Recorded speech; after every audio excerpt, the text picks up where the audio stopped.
Halo, selamat datang teman-teman di channel ini. Thank you sudah mampir. Pada video kali ini saya akan membahas sebuah tema yang cukup menarik mungkin. Semoga tema ini bisa mengedukasi kita semuanya. Tema yang mungkin juga cukup menakutkan bagi banyak orang. Tapi saya percaya tema pada kali ini bisa membuat teman-teman lebih tahu banyak. Kita pada kesempatan kali ini kita akan bahas tentang apa itu pajak. Berbicara soal pajak itu, kata pajak itu sangat ditakutkan oleh banyak orang. Terutama mungkin bagi teman-teman yang pelaku usaha, bagi bisnismen-bisnismen bahkan perusahaan-perusahaan sangat apa ya, takut sih enggak sih sebenarnya. Cuman memang ketika kita ngomong pajak itu seolah-olah itu kita perusahaan kita atau diri kita sendiri itu sedang dirampok. Makanya kali ini saya senang sekali membahas tema ini di channel ini. Semoga tema ini juga bisa mengedukasi kita semua. Kalau pertanyaannya apa itu pajak, banyak sekali pertanyaan yang masuk ke saya mengenai pajak. Tapi kali ini saya mau bahas secara khusus apa itu pajak. Oke, saya tanpa berlama-lama lagi, saya akan membaca apa itu pajak dari peraturan Undang-Undang Nomor 28 Tahun 2007 tentang Ketentuan Umum dan Tata Cara Perpajakan atau KUP. Jadi di sana sudah dibahas bahwa pajak adalah kontribusi wajib kepada negara yang terutang oleh orang pribadi atau badan yang bersifat memaksa berdasarkan undang-undang. Dengan ini mendapatkan imbalan secara langsung dan digunakan untuk keperluan negara yang sebesar-besarnya. Intinya adalah pada video kali ini pajak itu adalah sesuatu yuran kita kepada negara yang dapat dipaksakan, dan ketika kita nggak memenuhi apa yang menjadi kewajiban kita kepada negara, tentunya akan ada punishment demi punishment yang kita akan terima sesuai yang sudah diatur dalam undang-undang itu sendiri. Berbicara soal pajak, pajak itu sendiri ada banyak sekali jenisnya. Mulai kita melihat dari pajak PBB, pajak bumi dan bangunan, bahkan mungkin teman-teman yang punya kendaraan juga pun membayar pajak kendaraan, atau ada yang namanya PPH, pajak penghasilan bagi teman-teman yang sudah bekerja di perusahaan, kemudian gajinya sudah terima gaji dan kemudian dipotong yang namanya PPh 21. Ada juga yang namanya PPN atau pajak pertambahan nilai. Ada pun juga pajak yang lainnya macam-macam jenisnya, nanti saya akan bahas di video selanjutnya. Pajak penjualan atas barang mewah ada juga gitu. Oke, pada video kali ini saya juga mau membahas tentang ciri-ciri pajak. Syaratnya ada dua, subjektif dan objektif. Apa itu syarat objektif dan subjektif itu sendiri? Bagi teman-teman yang saya sudah bilang tadi, teman-teman yang sudah bekerja di perusahaan, kemudian teman-teman sudah menerima gaji, kemudian dipotong PPh 21, teman-teman persyaratannya adalah teman-teman ketika memiliki gaji di atas 4,5 juta, teman-teman sudah pasti dianjurkan untuk membayar pajak PPh 21. Demikian juga dengan pelaku usaha misalnya.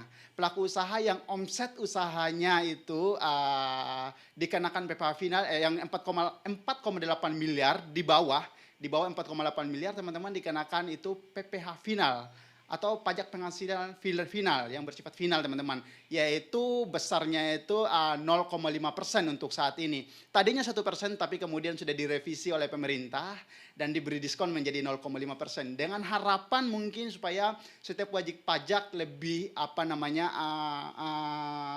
rajin kali ya, atau lebih berantusias, atau mungkin nggak terlalu terbeban berat untuk membayar 1%, kemudian dipotong menjadi 0,5% supaya teman-teman semuanya bisa bayar pajak. Kemudian kalau bagi teman-teman yang pelaku usaha yang di atas 4,8 M omset brutonya, teman-teman juga akan dikenakan pajak PP 23 tahun 2018, tapi ada juga pasal 31E. Ada juga, jadi memang tergantung dari perusahaan kita itu sendiri sebenarnya apakah kita termasuk fasilitas istimewa atau bukan, nanti saya akan bahas di video selanjutnya.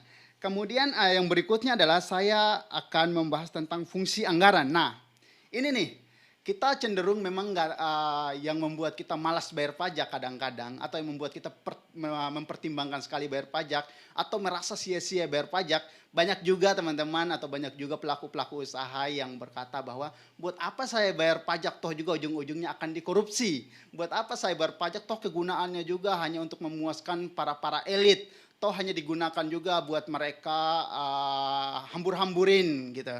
Tapi kali ini saya akan membahas 4 fungsi dari pajak itu sendiri. Pertama itu adalah fungsinya sebagai fungsi anggaran atau sumber dana bagi negara kita. Kemudian yang berikutnya adalah fungsi mengatur, yang mengatur atau untuk melaksanakan pemerintahan dalam bidang ekonomi. Jadi dia sistemnya pajak itu sistemnya mengatur. Kemudian yang berikutnya adalah sebagai stabilitas, stabilitas dalam melakukan kebijakan-kebijakan pemerintah.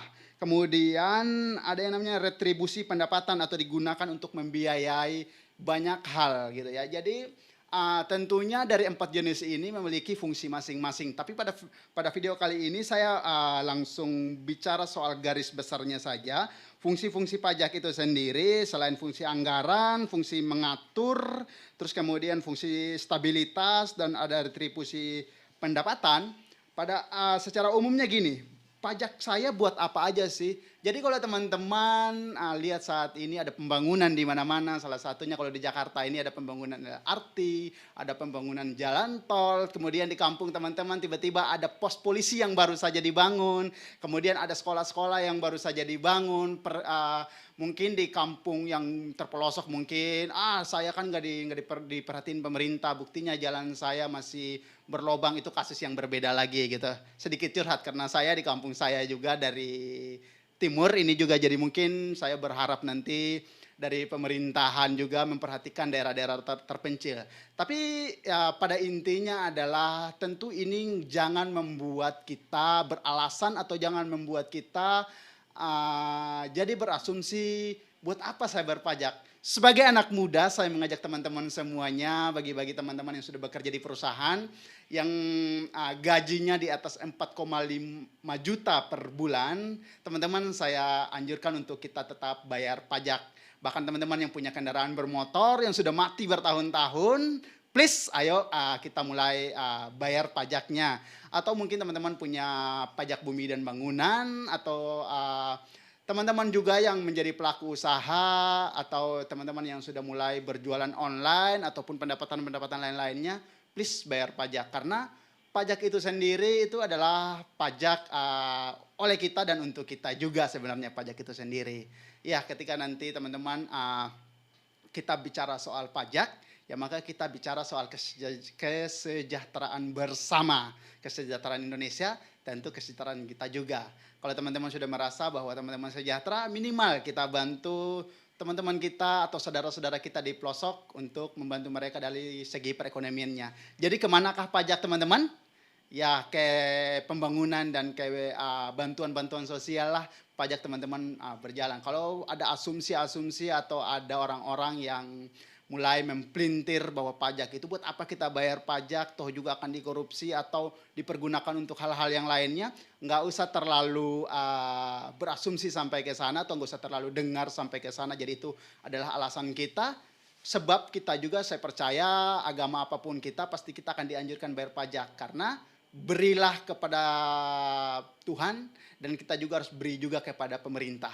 Kurang lebih itu aja video kali ini tentang apa itu pajak. Saya percaya teman-teman semuanya adalah orang-orang yang bijak dalam membayar pajak dan orang-orang pintar dalam membayar pajak.